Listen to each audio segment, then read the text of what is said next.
Vamos agora para a quarta etapa, né? A quarta etapa consiste na verificação da existência de fundamentação idônea. O que é isso? Não basta, olha só, não basta que o juiz fundamente. A decisão tem que ser pautada numa fundamentação idônea e suficiente para a decretação da medida preventiva, da prisão preventiva. Olha só, preste atenção nessa frase. Ao juiz não é dado repetir ou parafrasear o texto da lei apenas, então somente, para decretar a prisão preventiva. Ao juiz não é dado apenas pronunciar o texto da lei na hora da decretação da medida cautelar, da prisão preventiva. Ele tem que relacionar necessariamente o texto da lei com os fundamentos concretos. O que eu estou dizendo? Não basta que o juiz diga que está decretando a prisão cautelar, a prisão preventiva, por garantia da ordem pública prevista no artigo 312. O juiz tem que fundamentar por que exatamente a liberdade desse sujeito está prejudicando a ordem pública. E os fundamentos devem ser concretos e específicos em relação a esse sujeito, sob pena de nulidade da decisão por falta de fundamentação idônea. Aqui está presente os princípios da individualização da prisão cautelar e o princípio da fundamentação idônea. O princípio da individualização da prisão cautelar é um princípio que não está expresso nem na lei, nem na Constituição, mas é reconhecido pela doutrina e pela jurisprudência. Decorre do princípio explícito da individualização da pena. O que diz esse princípio da individualização da prisão preventiva? Diz que a prisão preventiva ela deve ser decretada de maneira individualizada em relação àquele sujeito, àquele acusado / investigado, e deve ser fundamentada concretamente nas provas obtidas nos autos ou nos elementos de convicção. Eu coloquei aqui um exemplo de decisão completamente não fundamentada. O juiz diz, na decisão, né? Receba os autos. Ponto.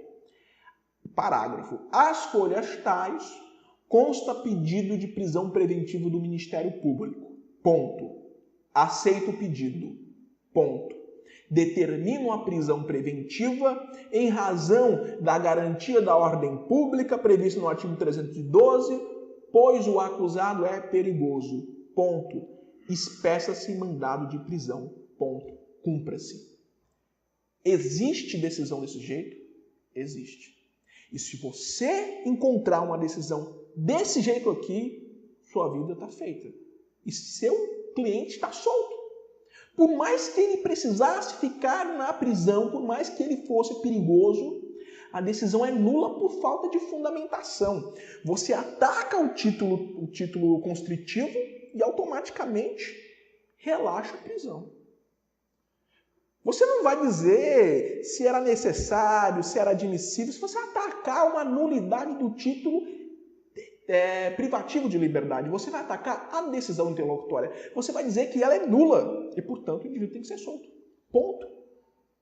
É nula por quê? Porque o juiz disse que era perigoso, o juiz fundamentou na ordem pública, mas ele não trouxe nenhum elemento concreto presente nos autos que justifique a aplicação da medida. É perigoso por quê? Existe algum atestado de psicólogo, de psiquiatra dizendo que ele é perigoso? Foi pego em interceptação telefônica planejando novos crimes? Foi pego em outro crime? Por que ele é perigoso? Qual é o elemento concreto? Às vezes o Ministério Público aponta quais são os elementos concretos, mas o juiz ignora. É essa falha do judiciário que você está procurando. Porque se você encontrar, está solto. É não fundamentada. E aqui, para fechar com chave de ouro, essa quarta etapa, você vai ler, leitura obrigatória, você vai ler o artigo 498, parágrafo 1º do novo Código de Processo Civil, do Código de Processo Civil de 2015. Código de Processo Civil, você está falando certo? Exatamente. O artigo 3º do Código de Processo Penal admite utilização analógica de outros diplomas processuais, no caso, o Código de Processo Civil. E este artigo, o artigo 498, parágrafo 1º do Código de Processo Civil, ele diz o que é uma decisão nula. Ele diz o que é uma decisão não fundamentada. E o artigo diz, não se considera fundamentada qualquer decisão judicial. Não diz se é civil, se é penal, se é trabalhista. É qualquer decisão judicial. É nula. Não se considera fundamentada.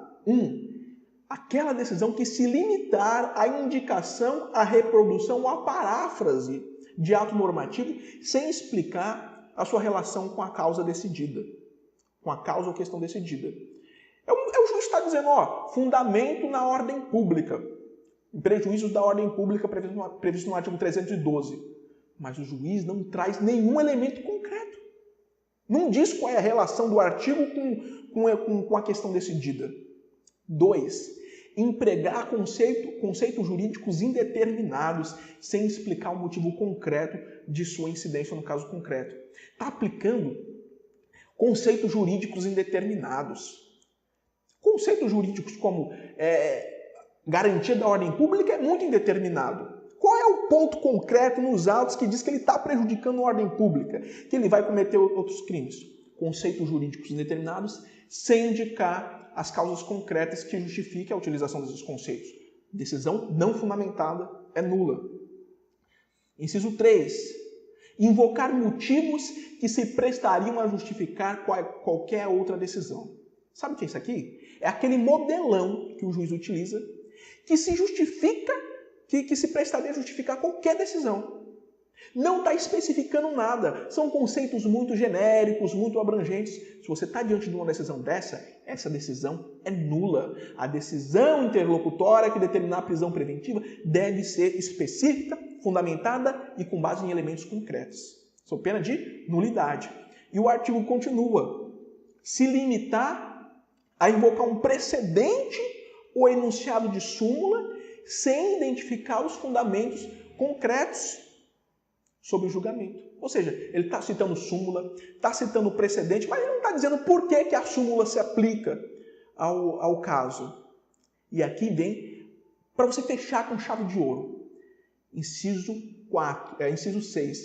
Deixar de seguir enunciado de súmula, jurisprudência ou precedente invocado pela parte sem demonstrar a existência de distinção do caso em julgamento ou a superação do entendimento. Você, como advogado, você vai utilizar isso aqui e muito. Sabe o que você vai fazer? A sua peça de relaxamento de prisão, a sua peça de revogação de prisão vai cercada de súmula, jurisprudência, o máximo que você colocar, você coloque. Por quê?